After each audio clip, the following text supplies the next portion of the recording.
আসসালামু আলাইকুম দর্শক। নগর ভবনের প্রধান ফটকে তালা, ইশরাকের সমর্থকদের অবস্থান। এটা কোনো কথা হইতে পারে?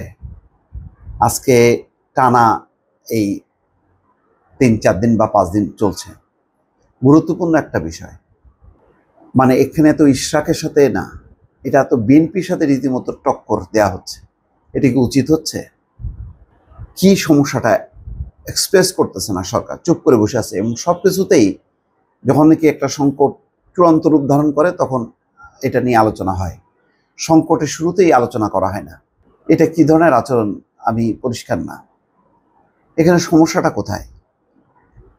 আমি গত কয়েকদিন থেকে এই প্রশ্নটা বারবার সামনে আনছি যে নির্বাচনী ট্রাইব্যুনাল রায় দিয়েছে, সেই রায়কে কেউ চ্যালেঞ্জ করেনি।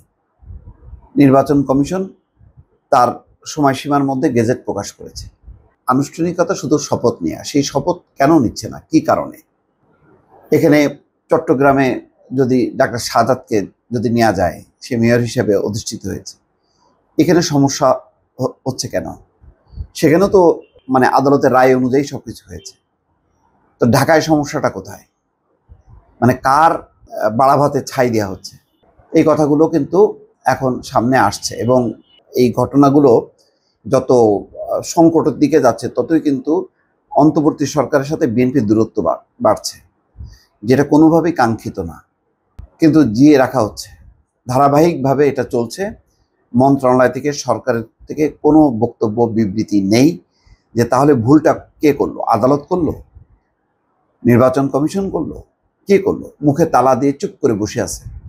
আর এদিকে নগর ভবনের তালা, 65টা তালা দেওয়া হয়েছে। মূল সড়কে তালা ঝুলতে দেখা গেছে। পকেট গেট কেবল খোলা আছে। 9টা থেকে গুলিস্তানের নগর ভবনের প্রধান ফটকের সামনে ঢাকাবাসী ব্যানারে তারা এই কর্মসূচি শুরু করেন।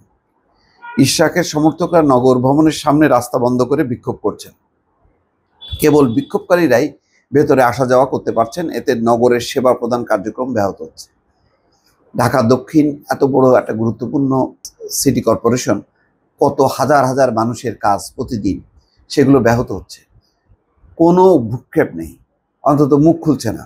এটা কি সংকট মনে করছে না তারা, যে একেবারে ঢাকার বুকে দক্ষিণ সিটি কর্পোরেশনের নগর ভবনে তালা দিয়ে বসে আছে? তাহলে জগন্নাথ বিশ্ববিদ্যালয় যখন কি তারা আন্দোলন করলো, তাদের সাথে কথা বলা গেল।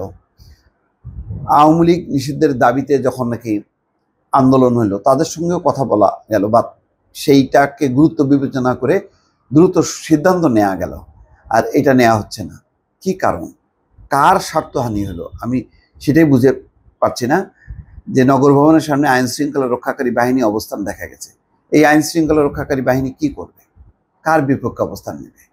সব মিলায় এই যে একটা পরিস্থিতি তৈরি করা হচ্ছে, এটা কি ঠিক হচ্ছে কিনা দর্শক? এই প্রশ্ন থাকলো। ভালো থাকবেন। আল্লাহ হাফিজ।